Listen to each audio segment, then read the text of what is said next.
তোমরা কেমন আছো? আমি ভালো আছি। তো আজকে আমি কি বানাচ্ছি তোমাদেরকে দেখাচ্ছি। যে আজকে আলু আর সোয়াবিন দিয়ে নিরামিষ একটা সবজি বানাবো, সাদা শস্য বেটে। তো দেখো কিভাবে বানাচ্ছি। এদিকে কড়াইটা বসিয়ে দিয়েছি, এখন তার মাঝে সাদা তেলটা অল্প দিয়ে দেব, দিয়ে আলুটা আর সোয়াবিনটাকে ভালো থেকে ভেজে নেব। যে তেলটা দিয়ে দিচ্ছি, তেলটা গরম হয়ে গেছে, তার মাঝে আলুটা দিয়ে দেব।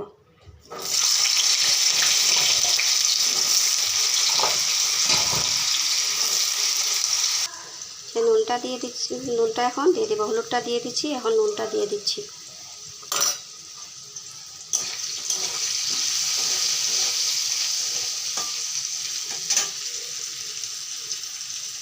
এখন ভালো করে লাল করে ভেজে নেব।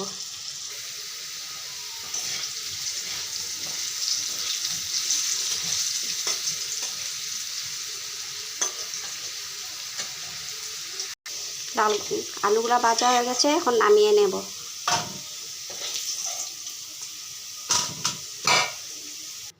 এখন ওই তেলে সয়াবিনগুলো দিয়ে দেবো।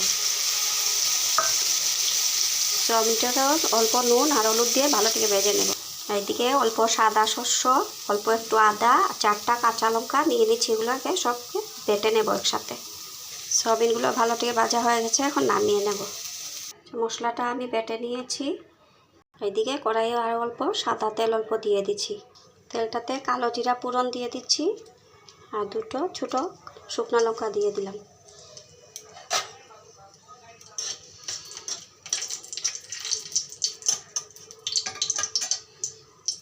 তার সাথে 2টো তেজপাতা দিয়ে দিচ্ছি। মশলাতে অল্প একটু ধনিয়ার গুঁড়া আর হলুদের গুঁড়া, এগুলো সব একসাথে নিয়ে নিচ্ছি।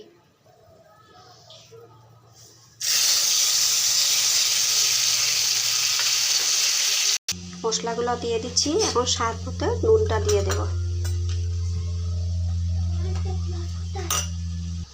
এখন কাশ্মীরি গুঁড়াটা অল্প দিয়ে দেব।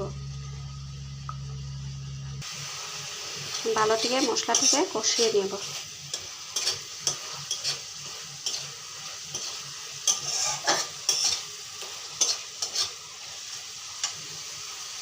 তার মাঝে আরও 2টো কাঁচা লঙ্কা দিয়ে দেব।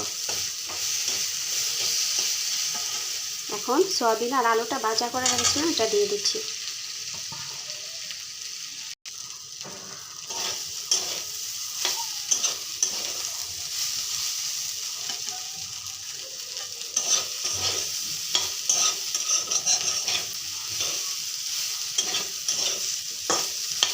এখন ভালো থেকে ভাজা হয়ে গেছে, আধা গ্লাসের মতন জল দিয়ে দেব।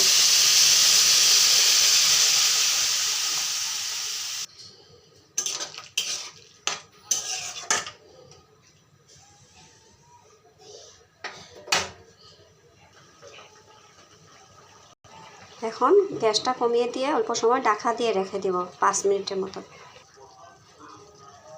দেখো বন্ধুরা, দেখতে কেমন হয়েছে? ভালো লেগেছে নাকি তোমাদের?